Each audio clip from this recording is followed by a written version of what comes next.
ಪುಟಿ, ಅವಳು ಕೋಪದಲ್ಲಿ ಹಾಗೆಲ್ಲ ಮಾತಾಡಿದಾಳೆ ಅಷ್ಟೇ ಪುಟಿ.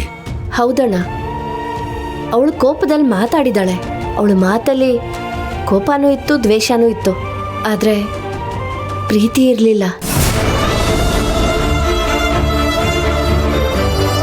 ಪುಟಿ, ಎಲ್ಲದಕ್ಕೂ ಅದರದೇ ಆದ ಸಮಯ ಬರಬೇಕಮ್ಮ. ಬಿತ್ತಿದ ಕೂಡಲೇ ಬೆಳೆ ಬರಲ್ಲ ಅಲ್ವಾ?